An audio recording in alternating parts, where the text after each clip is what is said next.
नमस्कार साथियों, आपके बीच फिर से स्वागत है एक शानदार सेक्शन को लेकर के। आज का ये वीडियो हमारा राजस्थान इतिहास का पार्ट 2 होगा। इससे पहले हमने गुर्जर प्रतिहार वंश को कवर कर चुके हैं। आप प्ले लिस्ट में जाकर राजस्थान हिस्ट्री की प्ले लिस्ट में जाकर वो पहला भाग दे सकते हैं। आज हम पढ़ेंगे चौहान डायनेस्टी, चौहान वंश के बारे में। केवल 9 फॉर्मेट में सभी क्वेश्चनों को कवर करने वाले हैं जो आने वाली राजस्थानी सभ्य एग्जामों के लिए समान रूप से उपयोगी है। तो चलिए आज का वीडियो स्टार्ट करते हैं एक शानदार सेशन के साथ। चौहान डायनेस्टी, पहला क्वेश्चन है हमारा, माउंट आबू पर्वत पर गुरु वशिष्ठ ने यह करवाया जिसमें जिसमें क्या हुआ, यह करवाया जिसमें से अग्निकुट से प्रतिहार, परमार, चालुक्य, सोलंकी, सबसे अंत में चौहान, चार राजपूत शासकों का उदय हुआ। किसने? गुरु वशिष्ठ ने यह किया माउंट आबू पर्वत पर। पृथ्वीराज रासो पृथ्वीराज रासो के अनुसार चौहान की उत्पत्ति अग्निकुंड से मानी गई है। किसे अग्निकुंड से मानी गई है? किसे अग्निकुंड से मानी गई? किसके अनुसार? पृथ्वीराज रासो चंद्रवती के अनुसार। अमीर मकावे, नयन चंद्र सूरी, पृथ्वीराज विजय, जयनक व अमीर रासो जोधराज के अनुसार चौहान सूर्यवंशी थे।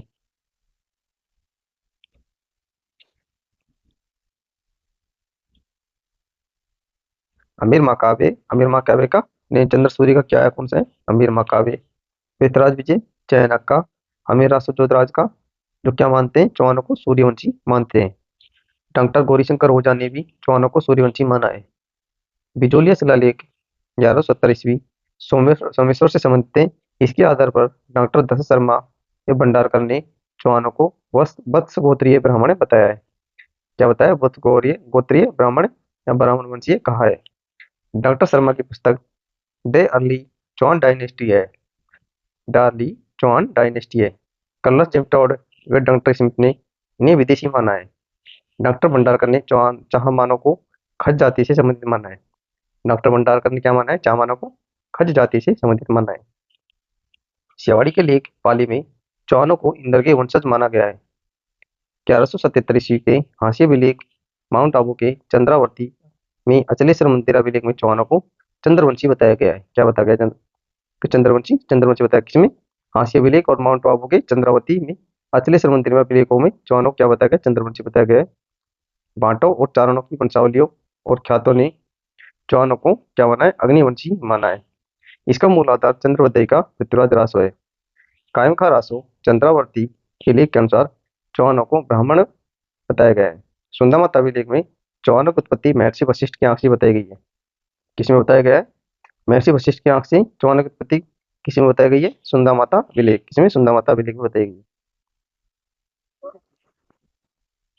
सुंदा माता अभिलेख में ये बताई गई है। नेक्स्ट है बिजोलिया शिलालेख। बिजोलिया शिलालेख में प्रबंध कोश के अनुसार चौहानों का मूल स्थान सांबर था। हमीर महाकाव्य चंद्रशेखर के सुरजन चरित्र ग्रंथ में चौहानों की जन्मभूमि पुष्कर को बताया गया है। हर्षनाथ अभिलेख 973 ईस्वी के अनुसार चौहानों की प्राचीनतम राजधानी अनंतपुर सीकर थी। क्या थी? अनंतपुर सीकर थी। चौहान प्रारंभ में गुर्जर प्रतिहारों या प्रतिहारों के क्या थे? ये सामंत थे। ये गुर्जर प्रतिहारों के पहले क्या थे? सामंत थे। बीकानेर, जोधपुर, नागौर का क्षेत्र जांगल प्रदेश कहलाता है। चौहानों की प्रारंभिक राजधानी अहिछत्रपुर थी। जांगल प्रदेश का पूर्वी भाग सपादलस चौहानों का मूल स्थान था। सपादलस की राजधानी शांकपरी सांबर थी। अजमेर के चौहानों को सपादलस के चौहान, सांबर के चौहान, शांकपरी के चौहान भी कहते हैं। यानी कि अजमेर के चौहान क्या कहते हैं? सपादलस के चौहान, सांबर के चौहान और शांकपरी के चौहान भी इन्हें कहा जाता है। चौहानों की कुलदेवी हर्षनाथ जी थी। क्या थे? चौहानों के कुलदेवता हर्षनाथ थे। कुलदेवता कौन थे? हर्षनाथ थे। और चौहानों की कुलदेवी कौन थी? शांकपरी माता थी। इसलिए इन्हें शांकपरी के चौहान भी कहते हैं। सोनगढ़ चौहानों की इष्ट देवी आशापुरा माता थी। कहाँ की? सोनगढ़ चौहानों की इष्ट देवी आशापुरा माता थी। और शेखावटी के चौहानों की इष्ट देवी जीर्ण माता थी। सांबर के चौहानों का संस्थापक वासुदेव चौहान को माना जाता है। इसने 551 ईस्वी में सांबर के चौहान वंश की स्थापना की थी। नाटोल के चौहान वंश का संस्थापक किसको माना जाता है? लक्ष्मण देव को माना जाता है। किसको? लक्ष्मण देव को माना जाता है, जिसने 960 ईस्वी में नाटोल के चौहान वंश की स्थापना की। अजमेर के चौहान वंश का संस्थापक अजय राज को माना जाता है। किसको? अजयराज को, जिसने 1133 ईस्वी में अजमेर नगर की स्थापना की। जालोर के चौहान वंश का संस्थापक कीर्तिपाल चौहान को मानते हैं, जिसने 1181 ईस्वी में जालोर जालोर के चौहान वंश की स्थापना की। जबकि रणथंभौर के चौहान वंश का संस्थापक गोविंदराज प्रथम को माना जाता है, जिसने 1194 ईस्वी में रणथंभौर के चौहान की स्थापना की थी। तो किसका पुत्र था ये? पृथ्वीराज तृतीय का ये पुत्र था, गोविंदराज प्रथम। बूंदी के चौहान वंश का संस्थापक। बूंदी के चौहान वंश का संस्थापक हाड़ा देव था, जिसने 1242 ईस्वी में बूंदी के चौहान वंश की स्थापना की। सुरई के चौहान वंश का संस्थापक लंबर चौहान था, जिसने 1311 ईस्वी में इसकी स्थापना की। कोटा के चौहान वंश का संस्थापक माधव सिंह प्रथम था, जिसने 1631 ईस्वी में इसकी स्थापना की थी। झालावाड़ के चौहान वंश का संस्थापक मदन सिंह था, जिसने 1638 ईस्वी में इसकी स्थापना की थी।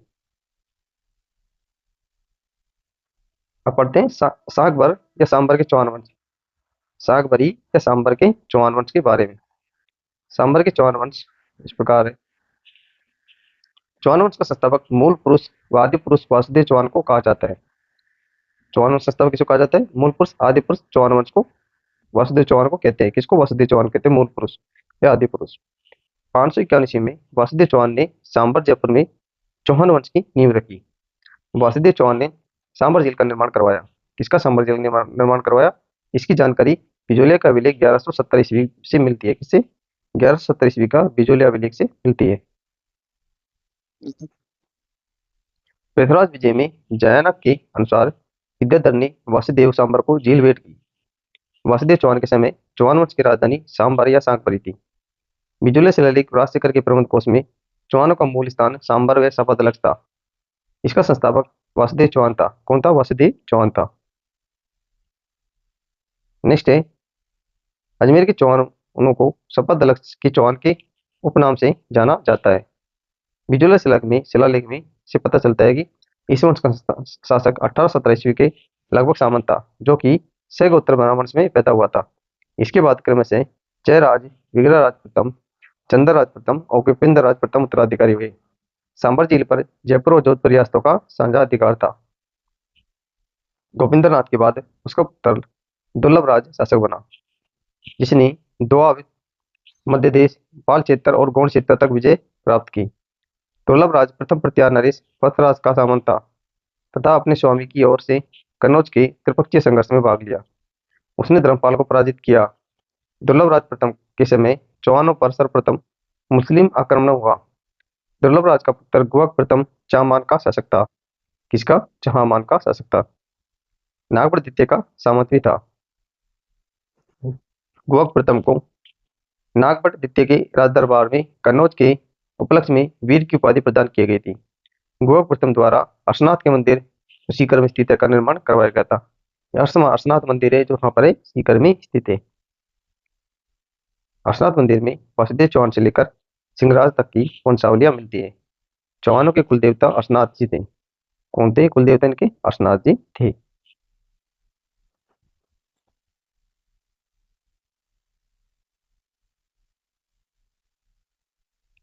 गोप प्रथम प्रत्यार शासक नागभट्ट द्वितीय के समकालीन था। गोप द्वितीय ने अपनी शक्ति का विस्तार करने के लिए कन्नौज के शासक भोजरादित्य से अपनी बहन कलावती का विवाह किया। गोप द्वितीय का उत्तराधिकारी उसका पुत्र चंद्रराज था, जिसने दिल्ली के तोमर शासक को परास्त किया था। चंद्रराज की पत्नी रुद्राणी, जो आत्म प्रभा के नाम से जानी जाती थी, जो शिव भक्त थी, योगिक क्रियाओं में निपुण थी। किसमें? योगिक क्रियाओं में निपुण थी। पुष्कर में अपने इष्ट देव महादेव के सम्मुख प्रतिदिन 1000 दीपक जलाती थी। चंद्रराज का उत्तराधिकारी वागपति राज प्रथम था। वागपति राज ने पटियारों को परास्त कर कई भागों को अपने राज्य में मिला दिया था। वागपति राज के लिए कहा जाता है इसने कुल 188 युद्ध लड़े। सिंहराज ने तोमर के पुत्र को हराया। सिंहराज ने परम भट्टारक महाराजा महाराजा महाराजा अधिराज की उपाधि धारण की। किसने? सिंहराज ने परम भट्टारक महाराजा अधिराज की उपाधि धारण की। सिंहराज द्वारा अर्शनाथ मंदिर का निर्माण कार्य अंतिम तौर पर पूरा करवाया गया। विग्रहादित्य चौहान वंश के प्रारंभिक शासकों में बड़ा प्रभावशाली तथा प्रताप प्रतापी शासक था। विग्रहादित्य ने मूलराज चालुक्यों को परास्त किया। इस विजय के उपलक्ष्य में विग्रहादित्य ने मृग कक्ष में आशापुरी देवी का मंदिर बनवाया। विग्रहादित्य ने पूरे रजोदर की उपाधि धारण की। विग्रहादित्य ने गोप प्रथम द्वारा निर्मित अर्शनाथ मंदिर के निर्माण निर्वाह के लिए छत्रचर शंकर अंक नामक दो गांव दान में दिए। इसका उत्तराधिकारी दुर्लभ दे गोविंद तृतीय को माना जाता है।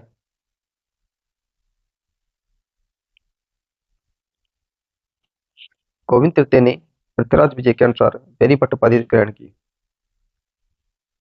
अरिस्ता ने गोविंद तृतीय को गजनी के शासन को मारवाड़ में आगे बढ़ने से रोकने वाला कहा। गोविंद तृतीय के बाद उसका पुत्र वागपति राज द्वितीय शासक बना, जिसने मेवाड़ के शासक अंबा प्रसाद की हत्या कर दी। वागपति द्वितीय के काल में उसके पुत्र लक्ष्मण चौहान की नाडोर शाखा प्रारंभ हुई। वागपति द्वितीय के बाद वीरराम कमजोर शासक बना, जिसके हाथ से सांबर का राज्य निकल गया। वीरराम के शासनकाल में 1024 ईस्वी में महमूद गजनबी ने चौहानों पर आक्रमण किया। महमूद गजनबी घायल अवस्था में अहिनवाड़ भाग गया। वीरराज का उत्तराधिकारी उसका पुत्र चामुंडा राय बना, जिसने फिर से सांबर राज्य को प्राप्त किया। चामुंडा राय के बाद इस वंश का महत्वपूर्ण शासक दुर्लभ राज तृतीय हुआ। पृथ्वीराज विजय के अनुसार दुर्लभ राज तृतीय ने मातंगों के साथ युद्ध किया और मार गिराया। इससे तात्पर्य मिलिच या मुसलमानों से। मुसलमानों का आक्रमण सुल्तान इब्राहिम के समय हुआ था। दुर्लभ राज तृतीय का उत्तराधिकारी उसका भाई बिगड़ा तृतीय था, जो विशल राज नाम से भी जाना जाता था। किसकी? विशल राज के नाम से जाना जाता था। बिगड़ा तृतीय का उत्तराधिकारी 1105 ईस्वी के लगभग पृथ्वीराज प्रथम था, जिसने 700 चालुक्यों को मोती घाट उतारा था, जिन्होंने पुष्कर के ब्राह्मण को लूटने का प्रयास किया। पृथ्वीराज प्रथम शिव भक्त था, जिसने परम भट्टारक महाराजाधिराज की उपाधि धारण की। पृथ्वीराज प्रथम ने तीर्थयात्रियों की सुविधा के लिए सोमनाथ मंदिर मार्ग निःशुल्क भोजन की व्यवस्था करवाई और रणथंभौर पर अधिकार होने के कारण जैन मंदिरों पर स्वर्ण कलश चढ़वाए। पृथ्वीराज प्रथम के समय राजशेखर के प्रबंध कोष के अनुसार बगुली शाह, कौन सा? बगुली शाह के नेतृत्व में तुर्क सेना को परास्त किया। पृथ्वीराज प्रथम के पश्चात उसका पुत्र अजयराज शासक बना। अजयराज का शासनकाल। अजयराज का शासन 1113 से 1133 ईस्वी रहा। कौन से? 1113 से 1133 ईस्वी रहा। पृथ्वीराज प्रथम का उत्तराधिकारी उसका पुत्र अजयराज बना। डॉक्टर दशरथ शर्मा के अनुसार पृथ्वीराज विजय ग्रंथ में चौहान वंश का दूसरा प्रतापी शासक अजयराज था, जिसका काल चौहानों के साम्राज्य का निर्माणकारी काल था। अजयराज ने 1113 ईस्वी में अजमेर नगर की स्थापना की और अजमेर को 1113 ईस्वी में राजधानी बनाया। कितना? 1113 ईस्वी में क्या बनाया? राजधानी बनाया। अजमेर से पूर्व चौहानों की राजधानी सांबर थी। अजयराज से धर्म का समर्थक था। अजयराज के को चौहानों को सपतलज के चौहान के उपनाम से भी जाना जाता है। अजयराज के अजमेर दुर्ग, कठपेड़ली दुर्ग, तारागढ़ दुर्ग का निर्माण करवाया। कुछ इतिहासकारों के अनुसार 7वीं शताब्दी में अजयपाल ने अजमेरू दुर्ग का नामक गढ़ी अजमेर दुर्ग नामक गढ़ी का निर्माण करवाया। अजमेर में अजयराज ने एक टकसाल स्थापित करवाई। अजयराज ने अजय प्रिय दुर्ग नामक से सिक्के भी चलाए, जिनसे उसकी रानी सोमलिका या सोमल देवी के नाम है। इन पर इसकी रानी सोमलिका या सोमल देवी का नाम अंकित है। अजयराज प्रथम चौहान राजा था, जिसने अपने शासनकाल में चांदी व तांबे के सिक्के चलाए। पृथ्वीराज विजय के 5वें खंड के अनुसार अजयराज ने पृथ्वी को चांदी की मुद्राओं से भर दिया था। अजयराज ने अहिल पाटन के चालुक्य शासक मूलराजदित्य कौन? मूलराजदित्य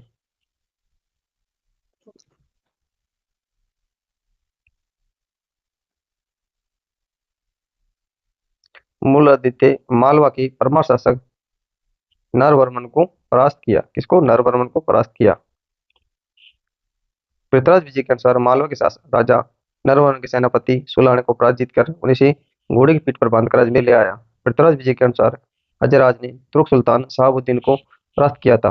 बिजुले शिलालेख के अनुसार श्री मार्ग या श्री फतेह वर्तमान बयाना भरतपुर के चचिंग या सिंगल यशोराज नामक 3 वीरों को हराया था। मथुरा क्षेत्र के आसपास अजयराज की रजत मुद्राएं मिलती हैं, जो उसके अधिकार क्षेत्र के अंतर्गत आती थी। अजयराज ने दिगंबर शिवतंबरों के मध्य प्रतियोगिता की अध्यक्षता की। अजयराज ने स्वयं अपने पुत्र के पक्ष में सिंहासन त्याग कर जीवन के अंतिम दिन पुष्कर में तपस्या कर व्यतीत किए थे।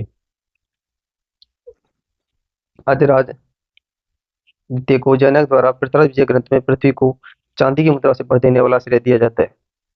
उसके बाद आता है अरुणराज या अनाजी। अनाजी का शासनकाल 1133 से 1150 रहा था। अरुणराज को अनाजी के नाम से भी जाना जाता है। अरुणराज ने अजमेर में अनासागर झील का निर्माण करवाया था। कौन से? अनासागर झील का निर्माण कराया था। कहाँ पर? अजमेर में। बिजोले शिलालेख के अनुसार अनासागर झील का निर्माण 1133 से 37 ईस्वी पृथ्वीराज रासो में 35 से 1137 ईस्वी में बताया गया है।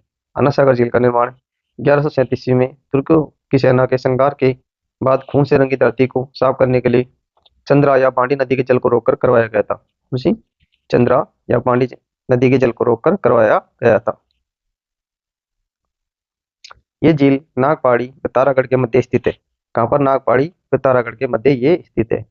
अनासागर झील के किनारे मुगल शासक जहांगीर ने दौलत बाग बनवाया, जिसे वर्तमान में सुभाष उद्यान भी कहते हैं। सुभाष उद्यान में नूरजहां की मां असमत बेगम ने गुलाब से इत्र बनाने की विधि का आविष्कार किया था। शाहजहां ने अनासागर झील के किनारे संगमरमर की 5 बारहदरियों का निर्माण करवाया था। अरुणराज शैव धर्म का अनुयायी होते हुए भी इसने पुष्कर में विष्णु के वराह मंदिर का निर्माण करवाया। वराह मंदिर का जीर्णोद्धार समर सिंह ने करवाया। मुगल सम्राट जहांगीर ने वराह मंदिर की विष्णु मूर्ति को पानी में फेंक दिया था। कहाँ पर? जहांगीर ने कहाँ फेंक दिया था? वराह मंदिर की विष्णु मूर्ति को पानी में फेंक दिया था। अरुणराज के बाद देवबोध व धर्मघोष नामक 2 प्रसिद्ध साहित्यकार थे। कौन से? देवबोध व धर्मघोष 2 प्रसिद्ध साहित्यकार थे अरुणराज के दरबार में। अरुणराज ने तुर्क का आक्रमणकारियों गजनवी को बुरी तरह हराया था। चालुक्य शासक 1134 ईस्वी सिद्धराज जयसिंह से राज्य की सीमा को लेकर हुए विवाद के कारण युद्ध में अरुणराज विजयी हुआ। क्या हुआ? अरुणराज विजयी हुआ और सिद्धराज जयसिंह ने अपनी पुत्री कांचन देवी का विवाह अरुणराज से कर दिया।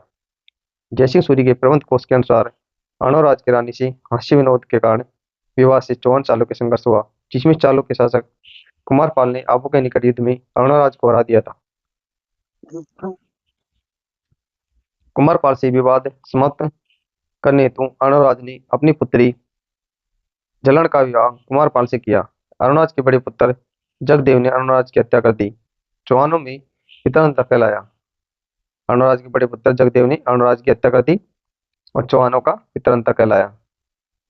चौहानों का पितरांतर किसे कहते हैं? जगदेव को कहते हैं। किसको? जगदेव को, जो अरुणराज का बड़ा पुत्र था। अरुणराज के 4 पुत्रों में सबसे शक्तिशाली विग्रह चतुर्सिद्ध हुआ, जिसने अपने अन्य भाइयों को अवदस कर गद्दी प्राप्त की। उसके बाद आता है विग्रह चतुर्थ बीसल देव 1153 से 1163 ईस्वी। विग्रहराज चतुर्थ अपने पिता अरुणराज की हत्यारे जगदेव को गद्दी से हटाकर अजमेर के चौहान शासक बना। विग्रहराज चतुर्थ की माता का नाम सुधवा देवी था। क्या था? सुधवा देवी था। ये बीसल देव है। कौन? बीसल देव है। बीसल देव है। विग्रह चतुर्थ इतिहास में बीसल देव के नाम से प्रसिद्ध हुआ। विग्रह चतुर्थ का काल कला व साहित्य की दृष्टि से चौहानों का या सपत का स्वर्ण काल कहलाता है। विग्रहराज चतुर्थ या जिसे बीसल देव कहते हैं, अपनी महानता के अनुरूप परम भट्टारक, महाराजाधिराज, परमेश्वर, कवि बांधव जैसी उपाधियों से धारण की। जैनक भट्ट ने विग्रहराज को कवि बांधव या कटिबंधु कहा। क्या कहा? कवि बांधव या कटिबंधु कहा। बीसल देव कवियों विद्वानों का आश्रय दाता था, अतः इस कवि बांधव के नाम से जाना जाता है। विग्रहराज ने 1163 ईस्वी में दिल्ली में शिवालिक स्तंभ लेख का निर्माण करवाया। इस अभिलेख में विग्रह चतुर्थ को विष्णु का अवतार कहा जाता है। दशरथ शर्मा के अनुसार विग्रह चतुर्थ ने 1157 ईस्वी में दिल्ली या दिल्ली का, जिसे योगिनीपुरम के तंवर वंश के शासक तंवर को तथा असी का हास्य पर विजय प्राप्त कर साम्राज्य का विस्तार किया।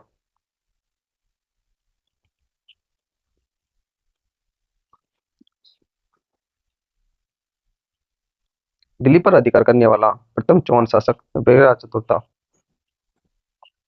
विग्रह चतुर्थ की दिल्ली विजय के पुष्टि बिजोलिया शिलालेख से होती है। बिजोलिया शिलालेख के अनुसार बंडानक राज्य मथुरा बयाना के बीच आक्रमण कर बंडानकों का दमन किया। विग्रहराज ने नाडोल पर आक्रमण कर कुमार कुंतपाल को हराया और जालौर को जला दिया। पालिका को नष्ट कर दिया। वेगराज ने जवालीपुर का नाम ज्वालापुर में परिवर्तित कर दिया। वेगराज चतुर्थ ने अपने पिता अणोराज के हार का बदला कुमार कुमार पर चालुक्यों को परास्त कर लिया, उसके अधिकार क्षेत्र पर कब्जा किया। विग्रह चतुर्थ ने जैन विद्वान धर्मघोष सूरी के प्रभाववश अपने साम्राज्य में पशु हत्या पर रोक लगाई। विग्रह चतुर्थ विशल देव ने संस्कृत में हरिकेली नामक नाटक लिखा। हरिकेली नाटक में महाभारत काल में अर्जुन व शिव के मध्य युद्ध का वर्णन मिलता है। विशल देव द्वारा संस्कृत में लिखे गए हरिकेली नाटक का आधा भाग इस 2.5 दिन का झोपड़ा नामक मस्जिद में की सीढ़ियों की दीवार पर मौजूद है। बाकी आधा भाग ब्रिस्टल इंग्लैंड में स्थित राजा राम मोहन राय के स्मारक पर उत्कीर्ण है। हरिकेली नाटक जो वेगराज चतुर्थ द्वारा रचित है, नाटक भारवी के कीर्ता अर्जुनियम के अनुसार लिखा गया है, जो गूढ़ काव्यात्मक प्रतिभा प्रदर्शित करता है। विशल देव रासो वीर रस काव्य के रचयिता नरपति नाल्य थे। विशल देव रासो ग्रंथ में वेगराज चतुर्थ परमा राजा भोज की बेटी राजमती के प्रेम संबंधों का वर्णन, खानदेश उड़ीसा की विजय का वर्णन है। विशल देव का दरबारी कवि सोमदेव था, जिसने ललित विगराज ग्रंथ लिखा। सोमदेव ने विग्रह चतुर्थ विशल देव को विद्वानों में सर्वप्रथम विपश्चितानां मध्यम कहा है। क्या कहा है? विपश्चितानां मध्य कहा है। ललिता विग्रह राज ग्रंथ में विग्रहराज इंद्रपुरी की राजकुमारी दिशल देवी के मध्य प्रेम संबंध का काल्पनिक वर्णन भी है। 2.5 दिन का झोपड़ा विग्रह चतुर्थ ने अजमेर में कंठाभरण नामक संस्कृत पाठशाला का निर्माण करवाया। कौन सी? कंठाभरण संस्कृत पाठशाला का निर्माण करवाया, जिसे साबुद्दीन मोहम्मद गोरी ने तोड़ दिया था। इसे 2.5 दिन का झोपड़ा कहते हैं। पहले इसमें संस्कृत पाठशाला थी। पहले क्या थी? ये संस्कृत पाठशाला थी, इसे मोहम्मद गोरी ने तोड़वा दिया था।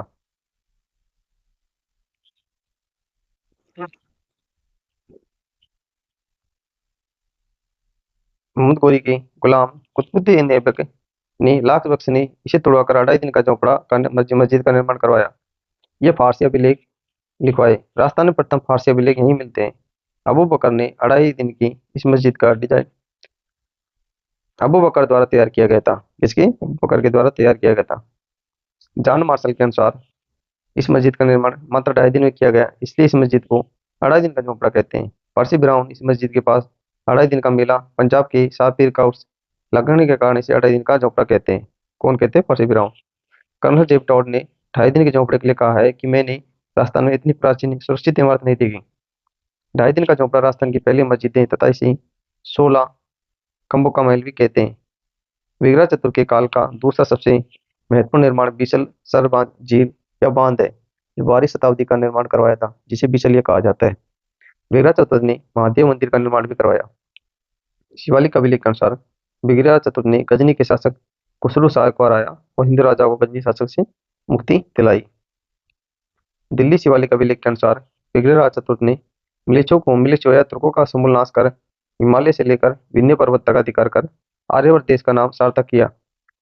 किलहार ने विग्रह चतुर्थ की प्रशंसा में कहा है कि वह उन हिंदू शासकों में से एक व्यक्ति था जो कालिदास भगवती की ओर कर सकता था। अशोक ने दिल्ली के टोपरा वृत्त स्तंभ लेख पर विग्रहराज का लेख मिलता है। पृथ्वीराज द्वितीय 1164 से 1169 ईस्वी। विग्रह चतुर्थ के बाद उसका पुत्र अपारा गांगे कुछ समय के लिए शासक बना, किंतु उसकी हत्या कर पृथ्वीराज ने राजगद्दी पर अधिकार कर लिया। पृथ्वीराज द्वितीय विग्रहराज के बड़े भाई जगदेव का पुत्र था। पृथ्वीराज द्वितीय की निसंतान मृत्यु होने पर सोमेश्वर चौहान शासक बना। कौन सोमेश्वर चौहान शासक बना?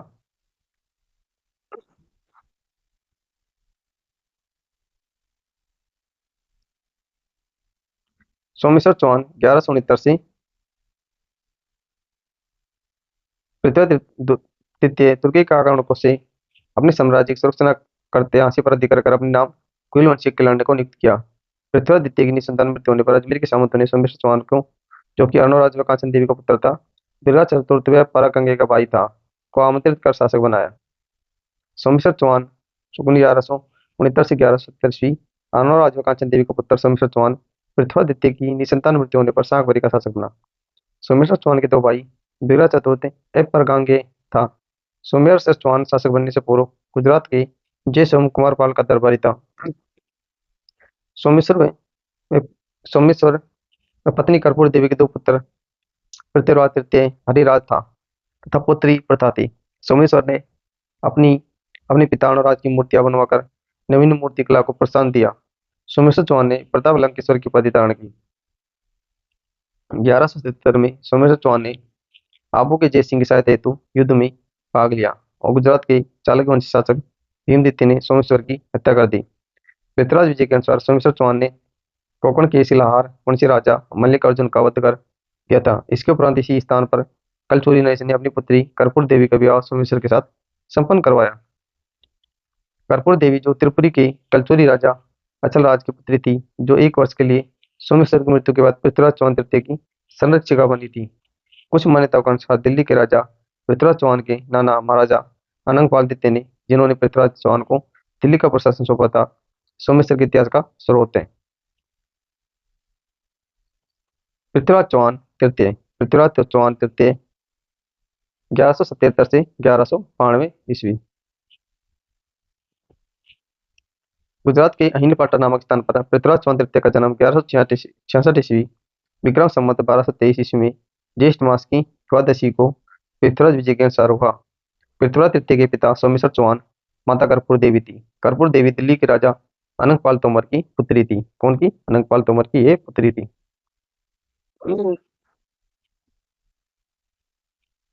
पृथ्वीराज चौहान तृतीय को भारतेंदु हिंदू सम्राट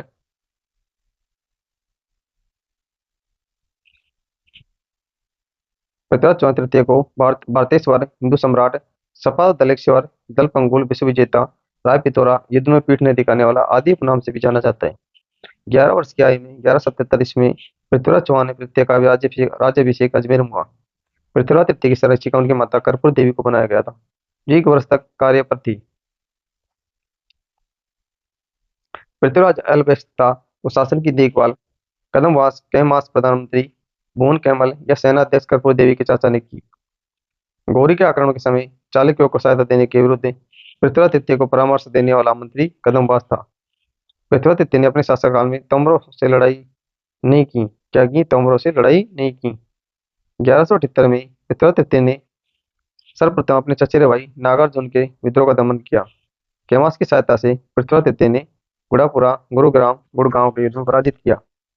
1182 ईस्वी में पृथ्वीराज तृतीय सतलज प्रदेश से आने वाली भंडाना के जाति को, जो अलवर, भरतपुर, मथुरा क्षेत्र में अपना प्रभाव जमाना चाहती थी, का दमन किया। 1182 ईस्वी में पृथ्वीराज तृतीय बुंदेलखंड, जीजाभुक्ति, महोबा के चंदेल राजा परमारदेव, उसके सेनापति अलाउद्दीन को तुमुल के युद्ध में हराकर राजधानी महोबा पर विजय प्राप्त की। महोबा विजय के बाद पृथ्वीराज तृतीय ने अपने विश्वसनीय सामंत पंजुन राय को महोबा का अधिकारी नियुक्त किया था। पृथ्वीराज तृतीय का समकालीन चालुक्य शासक भीमदेव द्वितीय था। कौन था? भीमदेव द्वितीय था। 1184 ईस्वी में पृथ्वीराज ने नागौर के युद्ध में गुजरात के चालुक्य वंशीय शासक भीम द्वितीय को सेना के साथ लंबे समय तक जारी संघर्ष को समाप्त कर संधि की। इस संघर्ष के कारण चौहान व चालुक्य की साम्राज्यवादी नीति पृथ्वीराज रासो के अनुसार आबू नरेश सांगला परमार की पुत्री इच्छनी का विवाह पृथ्वीराज चौहान तृतीय से संपन्न होना बताया जाता है। इच्छनी से चालुक्य शासक भीमदेव द्वितीय विवाह करना चाहता था। कौन? भीमदेव द्वितीय विवाह करना चाहता था। नागौर के पश्चात पृथ्वीराज तृतीय ने दल पोंगल विश्व विजेता की उपाधि धारण की। पृथ्वीराज विजय ने कन्नौज के घेड़वाल वंश के राजा जयचंद्र को हराया तथा उसकी पुत्री संयुक्ता से गंधर्व विवाह किया। क्या? संयुक्ता से गंधर्व विवाह किया।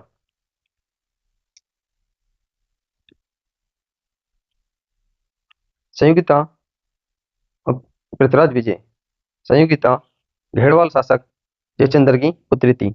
संयुक्ता तथा पृथ्वीराज तृतीय आपस में प्रेम करते थे, परंतु जयचंद्र अपने प्रतिद्वंदी के साथ संयुक्ता का विवाह नहीं कराना चाहता था। इसलिए जयचंद्र ने अपनी पुत्री का विवाह अन्यत्र कराने के लिए राजसूय यज्ञ का आयोजन किया। इसमें पृथ्वीराज के अतिरिक्त सभी राजा को आमंत्रित किया गया। पृथ्वीराज को अधिक अपमानित करने के लिए जयचंद्र ने राजसूय यज्ञ के प्रवेश द्वार पर पृथ्वीराज की मूर्ति बनवाकर खड़ी कर दी और स्वयंवर के समय संयुक्ता ने पृथ्वीराज की मूर्ति को माला पहनाकर अपने लिए वर का चुनाव किया था। उसी समय पृथ्वीराज चौहान अपने सैन्य बल के साथ उपस्थित होकर संयुक्ता को बलपूर्वक ले गया, जिसका पीछा जयचंद्र ने किया, परंतु असफल रहा। पृथ्वीराज से कुशल संयुक्ता के साथ अजमेर पहुंचकर विवाह कर लेता है। चौहानों घेड़वालों में शत्रुता का तत्कालीन कारण पृथ्वीराज तृतीय की संयुक्ता का विवाह होना है। संयुक्ता की कहानी का उल्लेख पृथ्वीराज रासो, चंद्रवरदई, पूर्णहोती, आचार्य चतुर्सेन में भी मिलता है। इस घटना को पृथ्वीराज रासो, सुरजन चरित्र, आईने अकबरी, सीवी वैद्य, डॉक्टर शर्मा भी सत्य मानते हैं। इस घटना को डॉक्टर त्रिपाठी, डॉक्टर गौरी शंकर यशवंत निराधार मानते हैं। चंद्रवरदई चंद्रवरदई पृथ्वीराज तृतीय का दरबारी कवि चंद्रवरदई था। कौन था? चंद्रवरदई था। चंद्रवरदई का जन्म 1148 ईस्वी में लाहौर में हुआ। ये पृथ्वीराज चौहान तृतीय के राजकवि मित्र सहयोगी थे। कौन थे? राजमित्र कवि या सहयोगी थे। इन्होंने अपने मित्र का अंतिम क्षण तक साथ दिया था। चंद्रवरदई को हिंदी, ब्रजभाषा हिंदी का प्रथम महाकवि माना जाता है। चंद्रवरदई का अन्य नाम पृथ्वीराज भट्ट था। पृथ्वीराज रासो चंद्रवरदई द्वारा रचित महाकाव्य जिसका अंतिम भाग इसके पुत्र जलाल ने पूर्ण किया। इसकी सबसे प्राचीन प्रति बीकानेर के राज के पुस्तकालय में मिलती है। पृथ्वीराज रासो की भाषा पिंगल है, जो राजस्थानी की ब्रज भाषा का पर्याय है। क्या है? ये ब्रज भाषा का पर्याय है। पृथ्वीराज रासो को हिंदी की पहली रचना महाकाव्य होने का सम्मान प्राप्त है। इसमें 10,000 से अधिक छंद और तत्कालीन प्रचलित छह भाषाओं का प्रयोग किया गया है। 2,500 पृष्ठों के इस ग्रंथ में 69 समय सर्ग या अध्याय है। चंद्रवती की बेटी का नाम राजबाई था। पृथ्वीराज चौहान तृतीय द्वारा हेमंत गौरी को अलग अलग ग्रंथों में कई बार पराजित किया होता गया। जैसे नैन चंद्र सूरी की महावीर वाक्या में 7 बार हेमंत गौरी को पृथ्वीराज चौहान द्वारा पराजित करना बताया है। चंद्रशेखर के सुजन चरित्र में 21 बार, मेरु मेरु तुंग की चिंतामणि में 23 बार, पृथ्वीराज प्रबंध में 8 बार हिंदू काउंसिल में संघर्ष का जिक्र किया है, परंतु निर्णय के 2 तराइन हुए। पृथ्वीराज रासो के अनुसार चौहान तुर्कों के मध्य 21 बार मुठभेड़ हुई। तराइन के युद्धों के प्रारंभिक स्रोत चंद्रवरदई, पृथ्वीराज रासो, हसन निजामी, ताजुल मासिरी, मिनाज सिराज तथा तबकाते नासिरी आदि ग्रंथ से प्राप्त होते हैं। पृथ्वीराज तृतीय हेमंत गौरी के मध्य 2 युद्ध हुए। तराइन का प्रथम युद्ध तराइन का प्रथम युद्ध 1191 ईस्वी। तराइन का प्रथम युद्ध 1191 ईस्वी में करनाल हरियाणा में पृथ्वीराज चौहान तृतीय हेमंत गौरी की सेना के मध्य हुआ। तराइन प्रथम युद्ध में पृथ्वीराज तृतीय विजयी हुआ। इस युद्ध में पृथ्वीराज चौहान को सेनापति खंडेराव था। कौन था? सेनापति खंडेराव था। तराइन के प्रथम युद्ध में पृथ्वीराज तृतीय का साथी दिल्ली के प्रशासक गोविंद राय ने दिया। युद्ध के समय दिल्ली के राजा गोविंद राय के प्रहार से हेमंत गौरी घायल हो गया था। उसके साथी सुल्तान को लेकर भाग निकले। पृथ्वीराज तृतीय ने तबर हिंद या दुर्ग काजी जियादुद्दीन से छीन लिया। काजी को बंदी बनाकर अजमेर लाया गया, जहां उसे धन देकर गजनी लौटा दिया गया था। तराइन के प्रथम युद्ध में शहाबुद्दीन मोहम्मद गौरी के हारने पर गजनी जाकर पुनः अपनी संगठन शक्ति को मजबूत किया तथा तुर्क ताजिक अफगानों को सेना में सम्मिलित करके 1,20,000 सैनिकों की सेना का गठन किया और लाहौर मुल्तान के मार्ग से पुनः तराइन के मैदान में पहुंचा। हसन निजामी के अनुसार सुल्तान जब लाहौर पहुंचा तो उसने एक दूत क्यों मुल्क को पृथ्वीराज के पास भेजा। पृथ्वीराज उसकी अधीनता स्वीकार कर ले। प्रत्युत्तर में पृथ्वीराज ने उसे गजनी लौट जाने की सलाह दी। शहाबुद्दीन मोहम्मद गौरी ने पृथ्वीराज के पास दूसरा दूत भेजकर करने का प्रस्ताव भेजा। संधि में पंजाब, मुल्तान तथा सरहिंद की मांग की।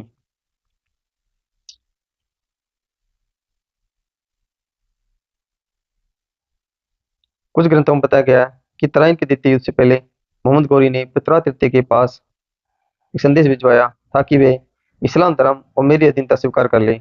इसके प्रत्युत्तर में पृथ्वीराज तृतीय ने संदेश भिजवाया उसे अपने देश लौट जाना चाहिए, अन्यथा उसकी बेटी युद्ध स्थल में होगी। तराइन का द्वितीय युद्ध